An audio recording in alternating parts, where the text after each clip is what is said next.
Hello, Deadheads. It's your host with the most, Benjamin Dutil, coming to you back with another exciting episode, a special episode.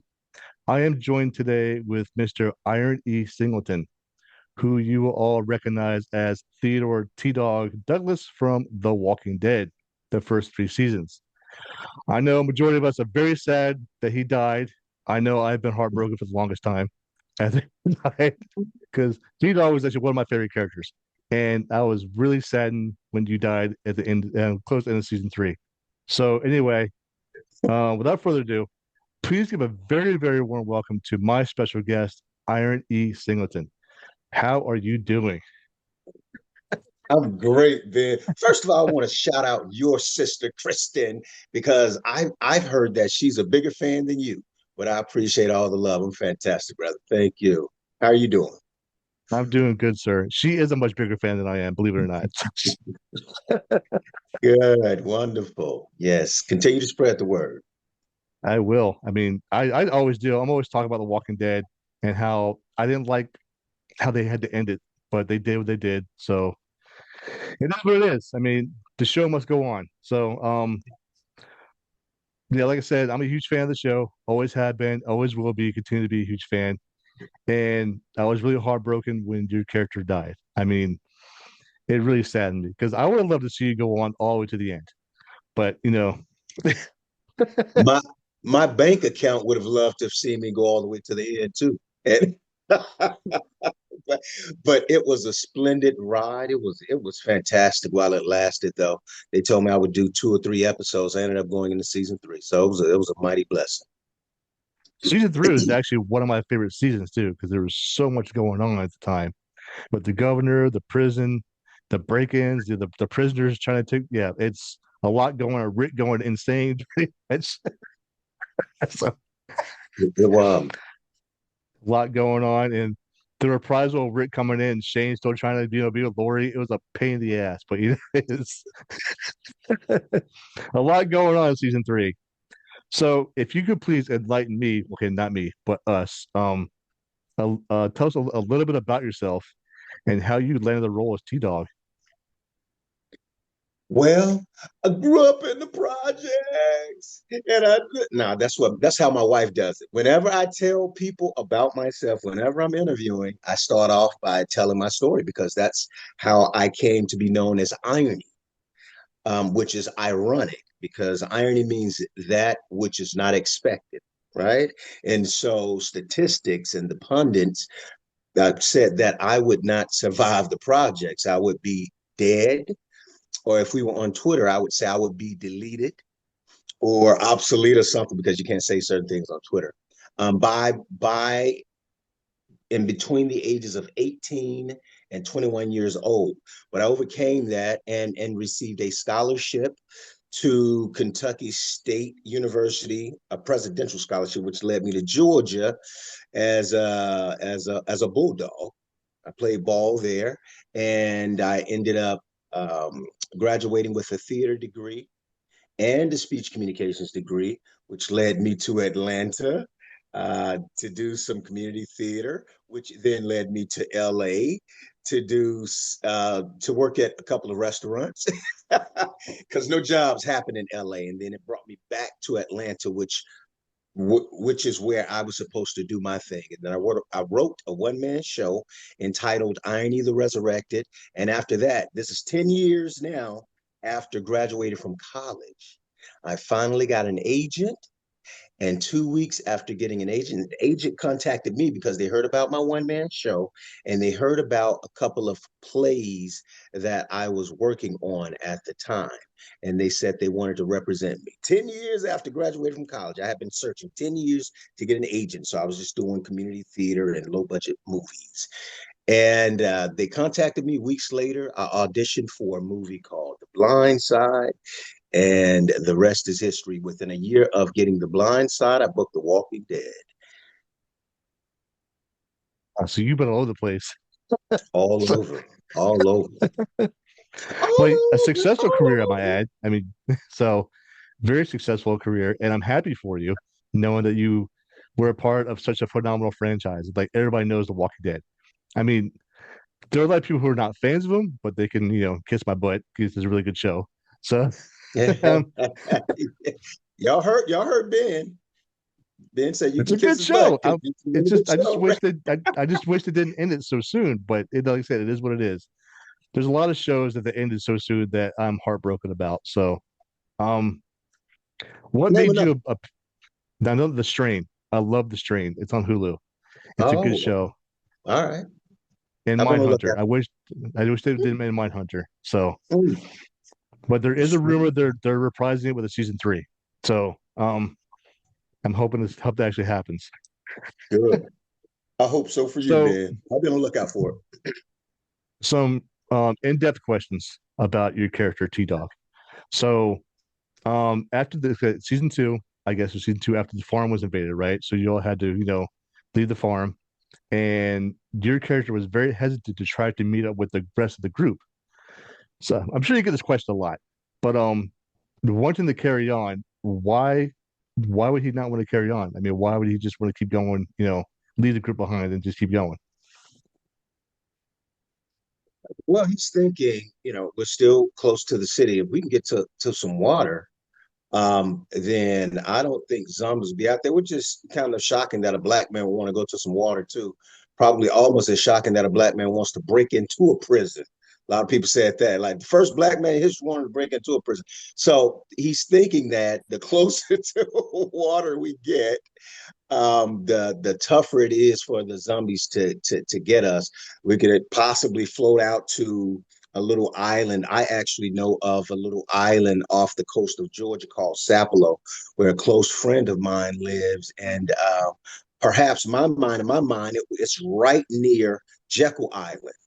I don't know if you've heard of Tibby Island, Jekyll Island, and then farther down the coast, south down the coast, it's called Sapelo Island. Shout out to my man Jasper, who's actually they're going through some legal issues with their island and people trying to get it and turn it into a Hilton type of resort place. But that was T Dog's thinking. Okay, well, put yourself in that position. Would you want to leave or go back and wait for the group? I mean, what would you do? Well, certainly go back and wait with the group because then that would have ensured more screen time. Talking about irony as the person's like, oh, I'm still on the show because I stayed with the group. But also, there is power in numbers. Right. So you always want to stay with a group in a situation like that because you want people to have your back. Absolutely, And I want to 100%. have I their agree. back. Yeah, we developed a bond too at the camp, at the quarry, and then we went into season. Well, we hadn't started because this was at the beginning of season two, Ben, when I wanted to leave. You remember when we met up at it was actually on highway. It was Highway 20, and this was like episode one or two of season two. So our bond hadn't really fully been established, but I think that quarry brought us close enough together for me to want to stay with my newly built family. Yeah, that quarry was certainly a show for sure. So, I grew up, I grew up like less than a mile from there. I could have really walked to where I grew up nice. from the quarry. Yeah. So was it very hard for you not to go home? No, no, because they torn it down. Like I said, at the beginning, it was the projects, it was the housing projects, and it certainly was not. It would not have been hard for me to go home because once I left the projects, I was never trying to go back home, only for the holidays to visit my family for breaks. If I could have stayed in college, away at college during the summers, I would have done that too. So I didn't give the whole story surrounding my upbringing, but it was a housing project, and I ran the streets and I sold drugs and I carried a pistol and I fought. What that life entails, that was actually how I lived. And my mother was addicted to alcohol and crack. And so I lost her at 18 from HIV complications. And when she passed, I didn't really care to be here anymore. And I had to go through a transformation. I wanted to bring meaning to her life because at 35 years old, it was too young for her to be taken from me, I thought. And I was like, God, it's got to be more to this. Like, she just came here for 35 years and to live the life that she lived for this. And I don't care to experience this then. This is not a cool life. And God came to me and I had an epiphany, and God spoke to me and said, well, it's up to you to bring meaning to her life. She had you. So what you gonna do about it, E? What you gonna do about it? And then I set out on this journey to bring meaning to her life through how I live my life. So I didn't want to go back to the projects. That was, yeah, no. They tore it down around the time of the Olympics. You know, the Atlanta Olympics, when it came to Atlanta in 96, they started working on tearing down many, if not all of the projects around that time. Those were eyesores around the city. Hmm. Well, thank you for that Mm-hmm. elaborate answer. That's Yeah. awesome. Okay. Okay. So, in all three seasons, your character has killed a lot of walkers. And Ooh. which walker kill is your favorite? I mean, I knew that people have their favorites. Which one was your favorite, and which one was the most challenging? I That love guy that. there, he took out a bunch of walkers. I give him all the credit for it because he gets upset if I don't give him his credit. My favorite is probably the one that comes to mind is the Well Walker. Okay. Yeah, I remember Season that one. 2, episode Yeah. 4 or 5. Yeah, when Jeffrey DeMond's character Dale saved me from drinking that contaminated water, Yeah. I remember. and we tried to get the whale out. We sent Glenn down into the well, and we tried to pull him out. He had the whale, and then the walker split in half, and then we ended up having to shoot the walker in the head. I shot the walker in the head, and I said, "Well, yeah, that's much." Oh, okay. No, I gave them a hard time about not shooting it in the head in the first place because we contaminated all the water because it split in half and fell back in the whale into the whale. It's So okay, hideous. that was very disgusting. But poor Yeah, Glenn.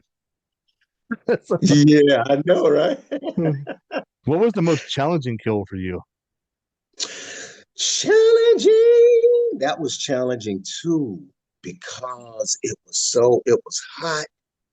Oh, the challenging kill, right? Yes, most challenging Or kill. not challenging scene. Okay, that one also because that was a tough scene to shoot. It was very hot outside. That was a dusty surrounding, lots of dirt. We were on a lot of dirt, loose dirt. And so every time we shot, we kicked up a lot of dirt and dust. And I was getting a lot of dirt and dust in my mouth, which caused me to try to reject some of those particles. So I just kept heaving and so I I would do that. And the director thought that it was an acting choice of mine. And he said, Irony, Billy Gerhardt. Shout out to Billy. He said, Irony, that's great what you're doing. He said, but let's try to go without the gagging. And I said, well, I can't help that, sir. This all this dirt and the zombie is hideous. And a couple of hours ago, Daryl, aka Norman Reedus, told me that my sausage links look like poop. Now I'm thinking that I ate some poop for breakfast. So I God. had to battle a lot of stuff mentally and physically to shoot that scene. So it was tough. Wow. Oh, okay. Next question is more for like me. So, your character's death had a colossal impact on the fans, and yet there seemed to be a moment of heroism in saving Carol. So, how did you feel about your death scene? It was nothing like it. It was surreal to have been thought about so highly by the executives, the writers, everybody in the boardroom to want to give me T Dog, you buddy, you. to want to give T-Dog a heroic death. And it meant so much to me because it said to me that they loved me and appreciated my work. They respected what I brought to the character of T-Dog. So it had very special meaning. And after T-Dog's death, it seemed as though he became more popular. I became more popular throughout and around and throughout the circuit, like at conventions and different places. It was just wonderful, and the gratefulness that I had just for all the love that poured in after that. It was just a special thing. Not even a dream come true because I could have never imagined, especially so early in my Hollywood career, that I would have had that type of ending for one of my characters. Wow. Again, I'm sad that T Dog died. I really am, but I'm sure Carol appreciated it though because you saved her. So, Yeah, that was a special thing. Carol and all of Carol's followers too, because they really never cease to let me know how much they appreciate me and my character T Dog for doing well, he is a hero to me, true hero of The Walking Dead. that. Oh, that's so kind of you to say, Ben. Thank you. I know we only got a few minutes left. So, do you have any other projects that you're working on that you're allowed to talk about that you can mention? Man, in which order? In no particular order, but I want to encourage everybody to go and follow at Fandom Futures on TikTok, Instagram, because we have some special stuff coming down. This is a special convention that's near and dear to my heart, where we bring the youth, young people together to connect with industry folk, industry insiders, and celebrities so that they can serve as mentors for these young people and kind of motivate them if they have an interest in joining showbiz. And showbiz is basically everything because it doesn't people think just acting or singing or something like that when they think about showbiz entertainment, but it requires electricians, it requires plumbers, it requires caterers, it requires makeup artists, costumers, accountants. So whatever people want to do in life, there's a path down the showbiz into showbiz that could get them there. And hopefully, these insiders, not hopefully, these insiders will actually help them get there. So at Fandom Futures on Instagram and TikTok, and I think eventually soon LinkedIn and Facebook.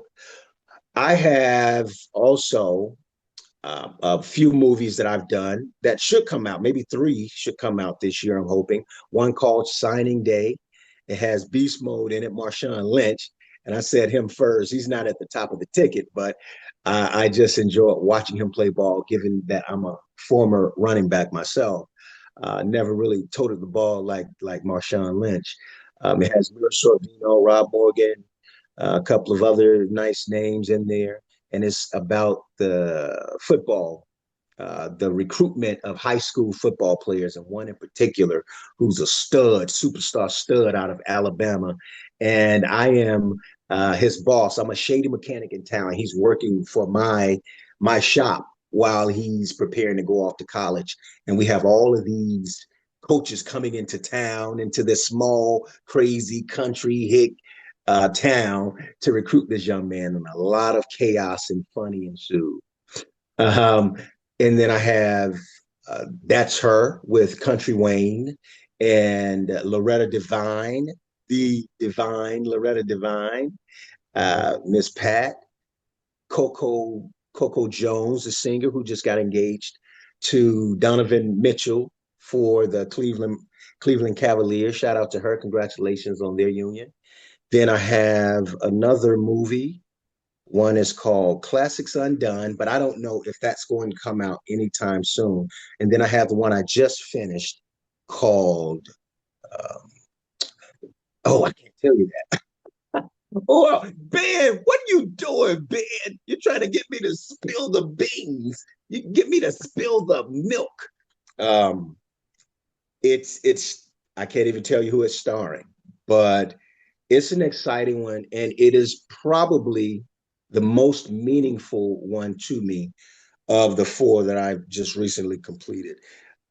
But just be on the lookout for that. You can go to my IMDb and you can find out what you need to find out. Go to my website, go to Irony Productions, ironsingleton.com, bbtwdtheplay.com. You can always watch my one-man show and go to insightdeals.com. So I'm sponsored by Insight Deals, which is a merchandising company. Go there for all your shopping needs. Many things, Ben. The two of us need to look no more. Well, I know that's all the time we have. You have to get going, and I don't want to take up more of your time. So, again, thank you so much. Huge honor and pleasure for me. I really enjoyed talking to you and getting to know you more on a personal level. And I wish you nothing but success in your future and career, and definitely see you again on the big screen. Very thoughtful of you, Brother Ben. I appreciate you. And I appreciate Kristen Moore, your sister, for loving the show so much. You got to catch up with her. You got to catch up with her, brother. Thank you for having me. I appreciate you. Love you. Y'all love yourselves and love each other. And put that truth and love in the world, because what you put out there will come back tenfold. Take care, guys. Peace. Thank you so much.